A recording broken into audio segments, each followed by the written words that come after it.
Hi అండి. అందరికీ good morning అండి. ఈరోజు మనం చెప్పుకోబోయే స్టోరీ రాజైన మావటివాడు. బ్రహ్మదత్తుడు కాశీరాజ్యాన్ని పాలించే కాలంలో బోధిసత్వుడు వారణాసి నగర సమీపంలో సాధువుగా జీవిస్తూ ఉండేవాడు. ఆయన ఒకనాడు భిక్ష కోసం నగరానికి వచ్చి ఒక మావటివాడి ఇంటికి వెళ్ళాడు.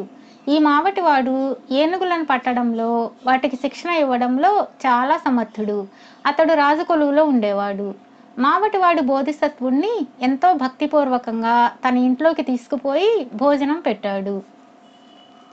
తర్వాత ఆయనతో వినయంగా, తమరు కొద్ది రోజుల పాటైనా నా ఇంట ఉండవలసిందిగా ప్రార్థిస్తున్నాను అన్నాడు. బోధిసత్వుడు మావటివాడి ఇంట వారం రోజుల పాటు అతిథిగా ఉండి వెళ్ళిపోయేటప్పుడు అతడు మేలు కోరుతూ దీవించాడు. ఆ దీవెన మావటివాడి ఉన్నత స్థితికి కారణం అయింది. ఒకనాటి రాత్రి నగరంలోని ఒక దేవాలయ మండపం మీద కట్టెలు కొట్టి జీవించేవాడొకడు పడుకున్నాడు. దాపులనున్న ఒక చెట్టు కొమ్మల్లో కొన్ని కోళ్లు నిద్రపోతున్నాయి. చెట్టు కింద ఏదో శబ్దం కాగా కోడిపుంజు ఒకటి మేల్కొని గట్టిగా రెక్కలాడించింది.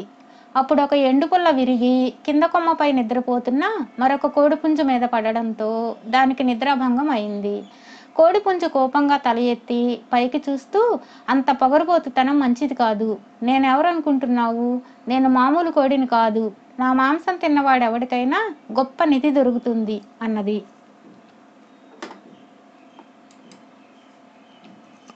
ఆ మాటలకు పైకొమ్మ మీద ఉన్న కోడిపుంజు కెకకెకమంటూ నవ్వి, నా గొప్పతనం నీకేం తెలుసు? నా మాంసం తిన్నవాడు తప్పకుండా రాజు అవుతాడు అంటూ తన రహస్యం బయటపెట్టింది. ఈ సంభాషణ విన్న కట్టెలు కొట్టేవాడు పరమానందం చెందాడు. వాడు కొంతసేపు వేచి ఉండి కోళ్లు తిరిగి నిద్రపోతున్నవని తెలుసుకొని నిశ్శబ్దంగా చెట్టు మీదకి పాకిపోయాడు. తాను రాజే కాగలిగినప్పుడు నిధులతో పనేముంటుంది అనిపించింది వాడికి. ఆ కారణం వల్ల వాడు కింద కొమ్మ మీద ఉన్న కోడిపుంజును వదిలిపెట్టి పై కొమ్మ మీద ఉన్న కోడిపుంజును పట్టుకొని చెట్టు దిగి ఇంటికి బయలుదేరాడు. వాడి ఇల్లు చేరుతూనే భార్యను పిలిచి, ఈ సంగతి తెలుసా? నువ్వు రాణివి కాబోతున్నావు అన్నాడు. వాడి భార్య కోపంగా, మతిలేని కబుర్లు చెప్పకు. నేను కట్టెలు కొట్టుకు బతికేవాడి పెళ్ళాన్ని. అందుకు నేనేమి చింతపడ్డం లేదులే అన్నది. కట్టెలు కొట్టేవాడు పెద్దగా నవ్వి, కట్టెలు కొట్టుకు జీవించే నీ భర్త సింహాసనం ఎక్కబోతున్నాడు. ఇదిగో ముందు ఈ కోడిని కోసి వండు అని తన భార్యకు తాను తెచ్చిన కోడి మాంసానికున్న మహత్తును గురించి మొత్తం చెప్పేశాడు. వాడి భార్యకు కలిగిన సంతోషం అంతా ఇంతా కాదు. ఆవిడ అప్పటికప్పుడే కోడిని కోసి వండింది.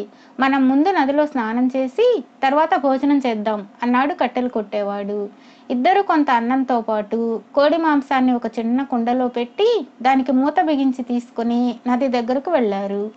వాళ్ళు కుండను నదిగట్టు మీద పెట్టి స్నానం చేసేందుకు నదిలోకి దిగారు. చూస్తుండగానే నది పొంగింది. ఆ ప్రవాహ వేగంలో గట్టు మీద పెట్టిన కుండ కాస్త కొట్టుకుపోయింది. కట్టెలు కొట్టేవాడు తలబాదుకుంటూ, నేను రాజు, నువ్వు రాణి అయ్యే అదృష్టం లేదు, ఏం చేస్తాం అన్నాడు. ఇద్దరూ దుఃఖిస్తూ ఇంటి దారి పట్టారు. ఆ సమయంలో నదికి చాలా దిగువన బోధిసత్వుడికి ఆతిథ్యం ఇచ్చిన మావటివాడు ఒక ఏనుగును నదిలో కడుగుతున్నాడు. వాడికి నీటి వాలను పడి కొట్టుకు వస్తున్న కుండ కంటబడింది.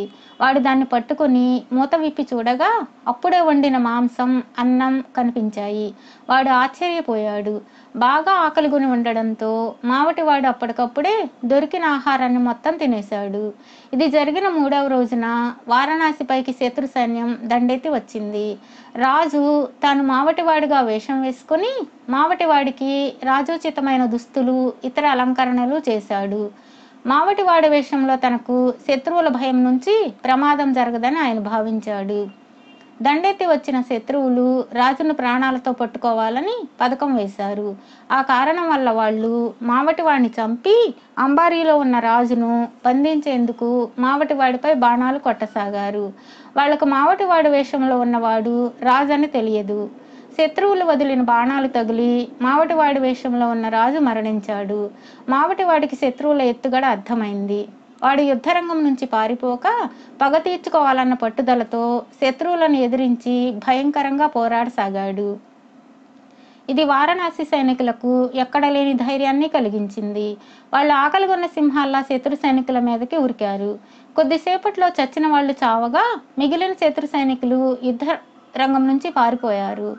వాళ్ళు రాజు మావటివాడి ఈటపోటుకు అక్కడికక్కడే మరణించాడు. యుద్ధం ముగిసింది. శత్రువులపై తమ విజయానికి కారణం తమ రాజు కాదని, ఆయన మావటివాడని మంత్రులు, ఇతర రాజోద్యోగులు తెలుసుకున్నారు. రాజు మరణించాడు గనుక ఆ స్థానంలో మరొక రాజు అవసరం ఉన్నది. మరణించిన రాజుకేమో పిల్లలు లేరు. రాజుగారి ప్రధాన పౌరోహితుడు రాజుగారే స్వయంగా తన దుస్తులు, కిరీటం మావటివాడికి ఇచ్చాడు కనుక మనకు రాజు కాదగిన వాడు మావటివాడే అని చెప్పాడు. ఆ మాట నిజం. మావటివాడి పరాక్రమం వల్లనే శత్రువులు ఓడి వారణాసి రక్షించబడింది కనుక మావటివాడే సింహాసనానికి న్యాయమైన హక్కుదారు అన్నాడు ప్రధానమంత్రి. సేనా నాయకులు, ఇతర ప్రధాన ఉద్యోగులు, పౌరోహితుడు ప్రధానమంత్రి చెప్పిన దానికి తమ ఆమోదం తెలిపారు. ఈ విధంగా మావటివాడు రాజు అయ్యాడు. అతడు కోరిన మీదట బోధిసత్వుడు ప్రధాన సలహాదారుగా ఉండేందుకు అంగీకరించాడు.